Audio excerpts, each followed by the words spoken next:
Donc, bonjour à toutes et à tous, bienvenue dans ce point hebdomadaire du groupe parlementaire de la France Insoumise. Et je veux d'abord dire au nom de notre groupe parlementaire nos pensées et notre solidarité au peuple malien pris dans un engrenage de violence meurtrier. Et évidemment dire que notre humanité tout entière est toujours tournée vers le Proche-Orient. Et je veux commencer par adresser nos condoléances et notre affection aux familles des 2 soldats français tués dans l'exercice de leurs fonctions dans la FINUL, cette force onusienne.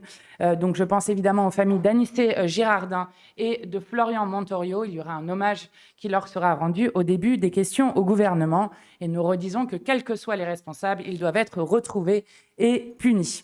Je veux dire aussi à quel point nous sommes indignés de voir le récit au Liban d'une guerre contre le Hezbollah. Ce n'est pas une guerre contre le Hezbollah, c'est une guerre contre le peuple libanais et une annexion du sud Liban qui sont en train de se faire de la part de Netanyahou et qui n'a rien d'une guerre conventionnelle puisque, par exemple, on voit des villages entiers qui sont dynamités avec des vidéos qui sont utilisées pour la propagande de guerre.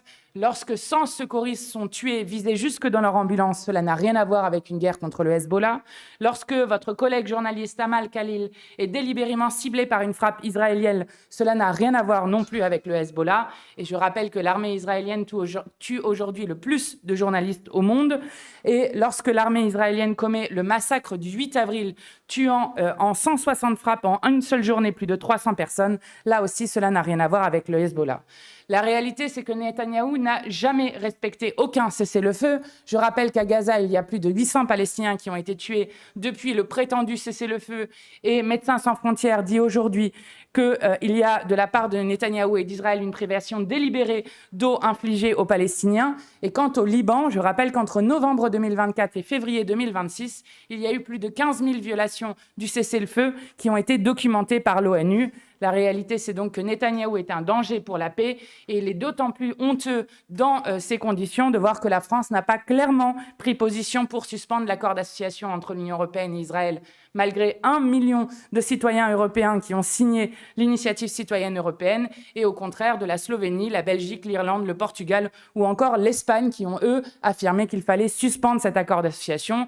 De même, il est honteux de voir qu'il n'y a toujours aucune sanction contre Netanyahou, toujours pas d'embargo sur les armes, et de voir l'ambassadeur israélien être invité absolument partout, sans aucune contradiction, pour déverser sa propagande de guerre. Ainsi, entre le 1er et le 11 mars, il a été invité 19 fois sur le plateau. Je vous invite à regarder combien de fois a été invitée l'ambassadrice de Palestine ou encore l'ambassadeur du Liban. Eh bien, vous verrez que c'est à peu près 0 fois ou probablement 0 fois. De même, aujourd'hui, ce matin, en conférence des présidents, il a été demandé à ce que la conférence des présidents vote sur notre demande suite à l'article 149 du règlement sur le fait de pouvoir avoir un débat sur la pétition contre la loi Yadan signée par quasiment 750 000 citoyens. Et surprise, eh bien, le RN, la Macronie et la droite ont empêché qu'il y ait un tel débat à l'intérieur de notre hémicycle. Alors cette semaine, le groupe parlementaire insoumis sera mobilisé autour de 2 débats de contrôle de l'action du gouvernement à notre initiative. D'abord, un premier mercredi après-midi sur les responsabilités de la Macronie et de la politique Macronie sur la dégradation sur la santé mentale des jeunes. Et le soir, avec des invités qui seront présents, sur la contamination généralisée au PFAS, avec l'idée qu'il y ait urgent à la fois d'interdire, de remplacer et de détruire ces polluants éternels autour du travail notamment de Gabriel Amar. Le groupe parlementaire sera aussi mobilisé pour exiger un projet de loi de finances rectificatif, ce que nous avons redit hier par la voix d'Éric Coquerel ou d'Aurélien Lecoq. Nous ne sommes pas d'accord pour que le gouvernement décide de 6 milliards de coupes, alors que, je le rappelle, dans le projet de loi de finances de la sécurité sociale, il y avait déjà 4 milliards de coupes sur la santé et que dans le budget, il y avait déjà 35 milliards de coupes, ce qui était d'ores et déjà historique. Donc nous exigeons à la fois un débat et un vote au Parlement. Nous ne voulons pas de nouvelles coupes et nous voulons surtout pouvoir aller chercher des recettes. Je rappelle que, par exemple, la taxe Zuckman permettrait de récupérer 13 milliards. Ils en veulent 6, nous en offrons 13. S'ils prennent, par exemple, exemple, la taxe sur les multinationales, sur les bénéfices réellement réalisés en France à ce moment-là, c'est 26 milliards. Et il est surprenant de voir les 5 plus grands pays d'Europe demander à ce qu'il y ait une taxe sur les profiteurs de crise, notamment sur Total, et de voir que la France le refuse et ne le demande même pas. C'est d'autant plus indigne dans un moment où l'ensemble du peuple de notre pays est pris à la gorge par l'augmentation des prix, notamment du carburant, mais qui s'étend surtout derrière, notamment sur l'alimentation, et refuse d'aller chercher les profiteurs de crise comme Total, qui a fait au moins 1 milliard de profit en un seul mois en spéculant sur les prix du carburant. Probablement sont-ils à 2 milliards aujourd'hui. Et on comprend pourquoi à la fois la Macronie, mais aussi le RN le refusent, puisque Marine Le Pen dîne en secret avec le PDG Patrick Pouyanné. Et donc on comprend pourquoi ils ne veulent pas s'en prendre à Total. Alors, je le dis, nous demandons donc un projet de loi de finances rectificatif qui est d'autant plus important que nous sommes face à un pouvoir qui désormais ne respecte pas le résultat des urnes, refuse de nous faire voter les budgets qui sont passés en force par 49.3, maintenant déciderait seul de coupes qui seraient passées, et quatrième chose sur laquelle je veux insister, qui passe dans un silence quasi absolu, nous avons désormais un gouvernement, puisque nous sommes la semaine du 1er mai, qui, après avoir reculé la semaine dernière, notamment suite à la mobilisation des syndicats et des parlementaires de la gauche de cet hémicycle, en refusant de convoquer la commission mixte paritaire, qui désormais explique que, pépère, on peut se passer de la loi et dans l'illégalité en appelant les salariés des fleuristes et des boulangeries à pouvoir travailler le 1er mai. Nous ne sommes pas d'accord avec cela. Nous ne sommes pas d'accord sur le fait qu'en République, un Premier ministre puisse décider que la loi puisse être jetée par la poubelle selon son bon vouloir. Et donc, nous redisons que le 1er mai, les salariés doivent soit rester chez eux dans le seul jour chômé et férié qui a été arraché de haute lutte, soit, encore mieux, venir manifester pour des droits nouveaux. Et je le dis d'autant plus dans une journée aujourd'hui où nous sommes sur une journée pour la santé et la sécurité au travail. Vous savez que la France détient le triste record du nombre de morts au travail, avec 2 personnes qui meurent chaque jour au travail et des jeunes qui sont aujourd'hui en première ligne, puisque depuis 2020, plus de 420 stagiaires, apprentis ou salariés de moins de 25 ans ont été tués sur leur lieu de travail. Enfin, je termine par l'attaque raciste qui s'est produite en Haute-Loire, où un retraité de 64 ans a tiré à la carabine sur des enfants âgés de 6 à 12 ans en criant des insultes racistes comme « dehors, sale nègre » ou « sale arabe ». Je veux dire à quel point nous sommes choqués par le silence médiatico-politique, avec des questions nombreuses qui se posent. Pourquoi cet homme a-t-il été relaxé et est-il convoqué uniquement en juillet ? Pourquoi aucune des alertes et des plaintes qui ont été faites par les habitants n'ont été écoutées, puisque le racisme de cet homme se déversait contre les habitants de ce quartier depuis des mois ?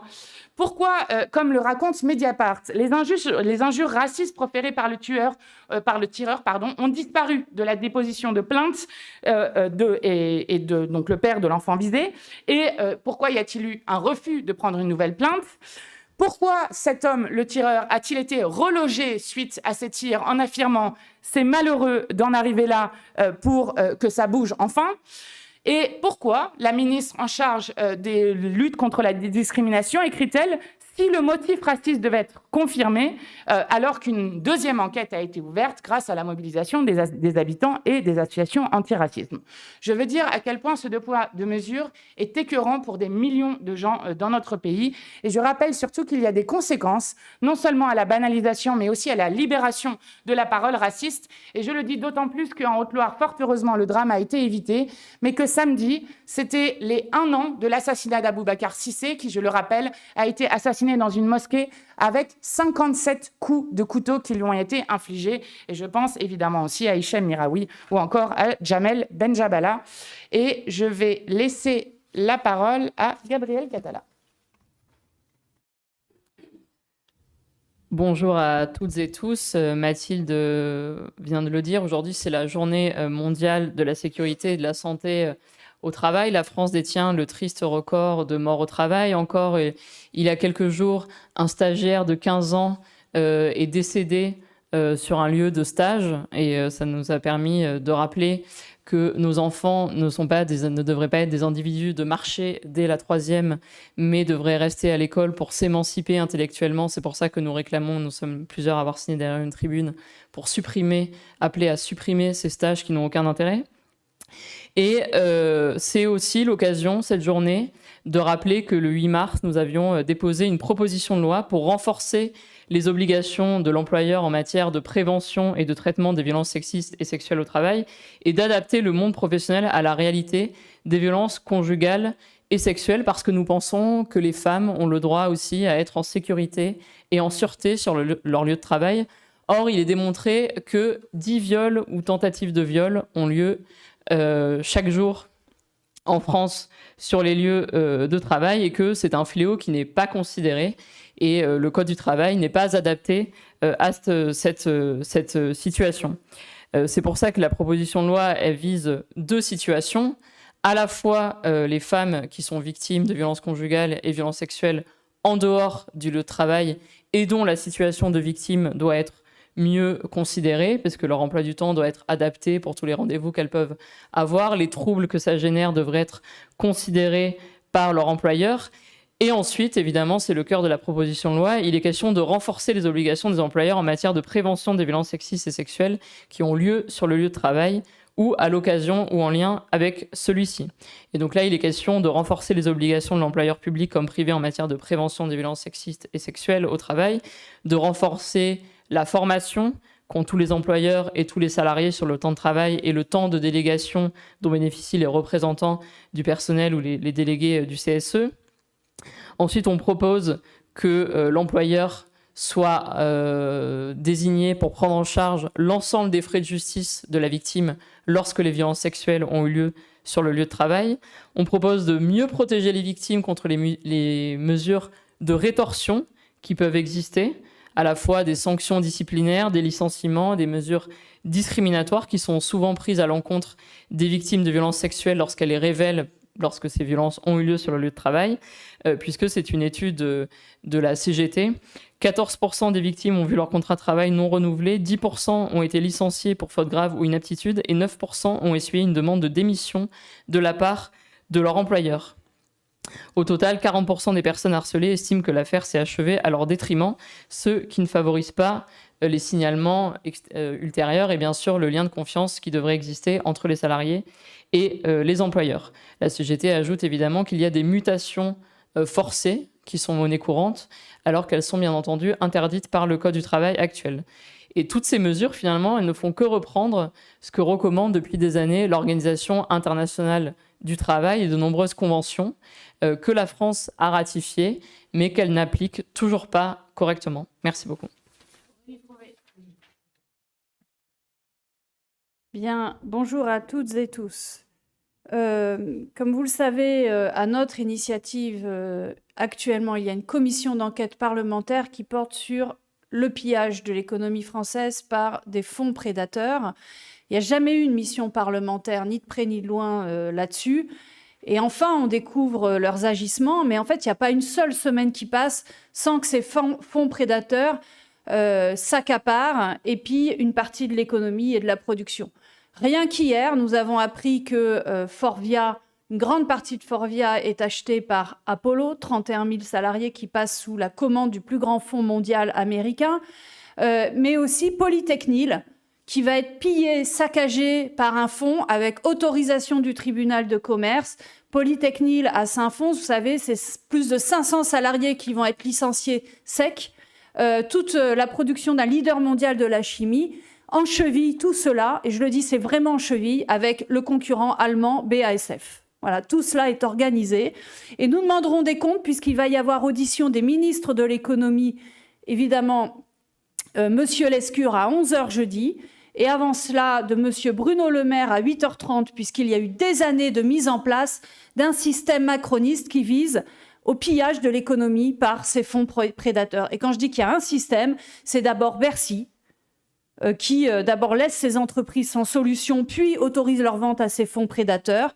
BPI, la Banque publique d'investissement, et particulièrement son président, M. Dufour, que je réauditionne la semaine prochaine, qui en fait finance directement tous ces fonds et cofinance avec eux les pires montages.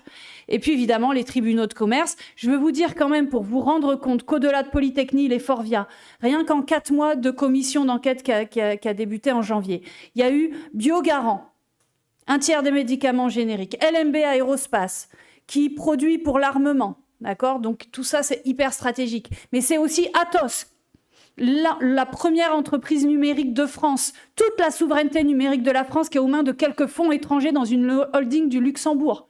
Europlasma et toutes les usines d'armement qui en dépendent. Et puis, je pourrais vous en citer beaucoup d'autres, Chem1, l'ATCOR, les maisons de retraite, Colisée, les cliniques, les laboratoires d'analyse médicale avec Cerba.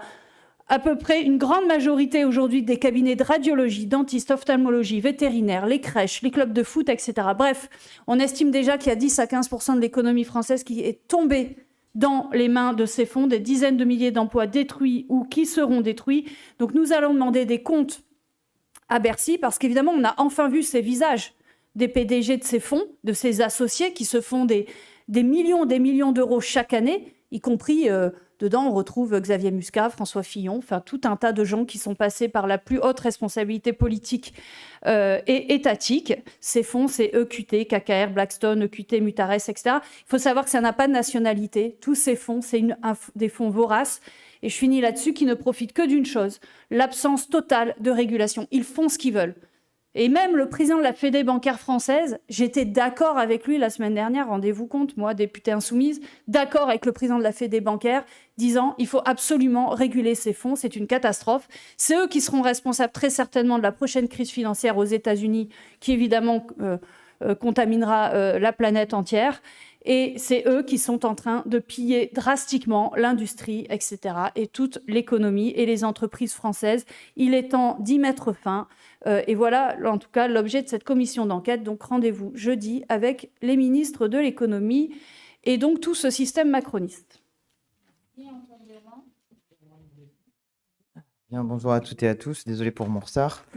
Je me rendrai tout à l'heure à la réunion convoquée par la ministre Aurore Bergé pour parler de cette nouvelle proposition de loi que devrait porter le gouvernement pour lutter contre l'antisémitisme à la suite de l'échec de la loi Yadan. Je rappelle que cette proposition de loi Yadan était jugée, y compris par des acteurs comme Claude Askolovitch, comme une loi antisémite, pavé de bonnes intentions, c'est la formule de Claude Askolovitch que je reprends à mon compte, puisque cette loi qui prétendait vouloir protéger les Juifs allait en réalité les assigner de force, d'une certaine manière, à l'État d'Israël, ce qui constitue précisément l'un des dangers qui est posé par la CNCDH pour une lutte efficace contre l'antisémitisme.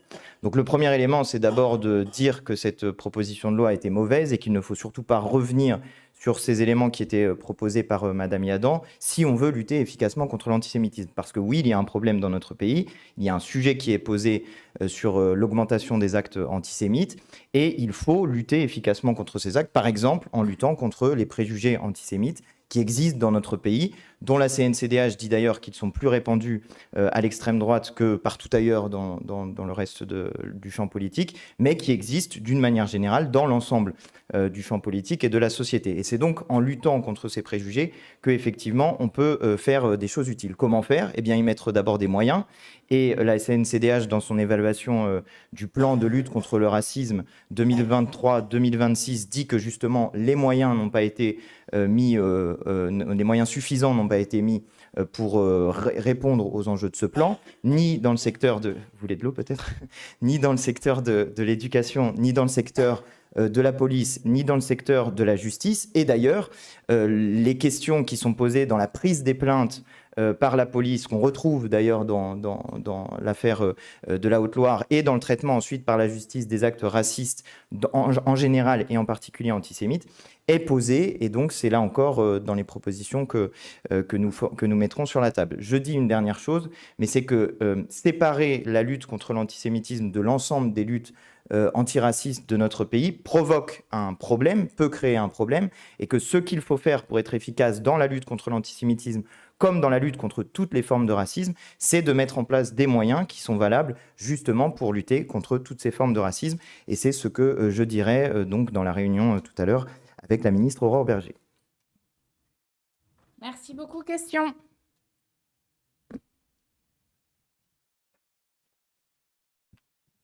Bonjour, Sacha Nelken pour Libération. Petite question justement sur la réunion de cet après-midi autour d'Aurore Bergé. Pourquoi vous aviez dit dans un premier temps que vous ne souhaitez pas y participer, pourquoi avoir changé d'avis et pourquoi avoir changé d'avis tout simplement ?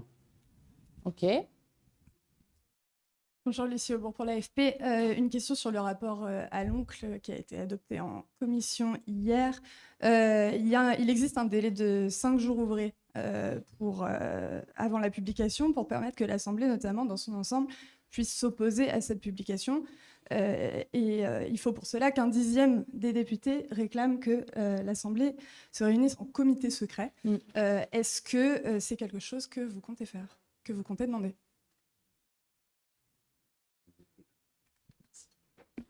Bonjour Madame Panot, Edgar Becquet pour BFM TV.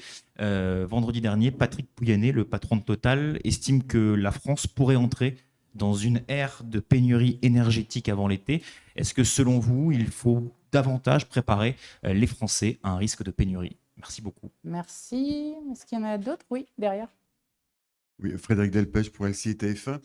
Dans les récents sondages est entré en force Bali Bagayoko, sondage de popularité, et notamment 20e personnalité préférée des Français dans le sondage, un sondage qui est paru au Doxa hier, au même niveau que Jean-Luc Mélenchon. Et d'ailleurs, dans un autre sondage, il dépasse même Jean-Luc Mélenchon. Qu'est-ce que vous pensez de cette entrée fracassante de Bali Bagayoko dans les sondages? Ok. C'est bon? Alors, pour répondre aux questions dans l'ordre, d'abord sur la réunion avec la ministre Berger, je suis heureuse que vous me posiez cette question parce que j'étais assez surprise de voir la presse qui expliquait partout que nous avions changé d'avis, puisque c'est Madame Aurore Berger elle-même qui a expliqué que nous aurions refusé cette réunion. Or, je vais répéter exactement ce qui avait été dit par moi-même en sortant de la victoire au moment de la loi Yadan, puisque nous considérons que c'est une victoire qu'elle a été retirée de l'ordre du jour, notamment grâce à la pétition signée par 750 000 personnes dont je parlais juste avant. Nous avons dit, s'il s'agit de faire une loi Yadan bis, alors nous ne participerons jamais à cela pour tous les dangers qu'a pointé Antoine Léaumont, tous les dangers que nous avions pointés, notamment dans le colloque qui était organisé par Gabriel Catala et par nombre d'institutions qui rappelaient les menaces que cela faisait peser sur les droits fondamentaux et la liberté d'expression. Mais par contre, si c'est une réunion, ce qui apparemment est le cas, sur la question de l'antisémitisme, alors nous avons des choses à dire sur la lutte contre le racisme et sur la lutte contre l'antisémitisme. Et donc nous n'avons pas changé d'avis. C'est juste qu'au départ, et peut-être est-ce là la question qui est posée, tout à l'heure, en conférence des présidents, je trouvais ça assez drôle de voir le président de la commission des lois expliquer qu'il n'était pas nécessaire d'avoir la pétition contre la loi Yadan à l'intérieur de l'hémicycle, puisque la loi Yadan n'était plus, et que la ministre Berger avait expliqué que ce serait une loi totalement différente. Or, vous remarquerez que Mme Yadan ne dit pas cela. Elle dit que c'est une victoire parce que ça sera repris directement par le gouvernement. Donc il y a là un petit hiatus sur ce qui est dit par les uns et les autres, et je crois que c'est eux qui ont un problème sur ce qu'ils sont en train de faire. Et en tout cas, s'il s'agit de nouveau d'assimiler les Juifs et les Juifs de France à la politique génocidaire de Netanyahou, eh bien évidemment, nous combattrons cette loi pied à pied. Sur la question que vous posiez tout à l'heure sur le rapport sur le service public de l'audiovisuel, sur la question de savoir si nous voulions, à 58 parlementaires, demander la convocation du comité secret. Nous avons justement ce point à l'ordre du jour dans notre réunion de groupe, donc vous me permettrez de vous donner l'information un peu plus tard, lorsque le groupe parlementaire en aura discuté. Enfin, je laisserai Aurélie Trouvé répondre sur Patrick Pouyanné. Juste sur la dernière question qui était posée tout à l'heure pour Bali Bagayoko, qui fait donc cette entrée fracassante dont vous parliez dans les personnalités préférées, eh bien nous nous en réjouissons. Nous nous en réjouissons et nous sommes à chaque fois réjouis lorsque nous voyons des personnages politiques de notre mouvement être connus du grand public, être appréciés du grand public.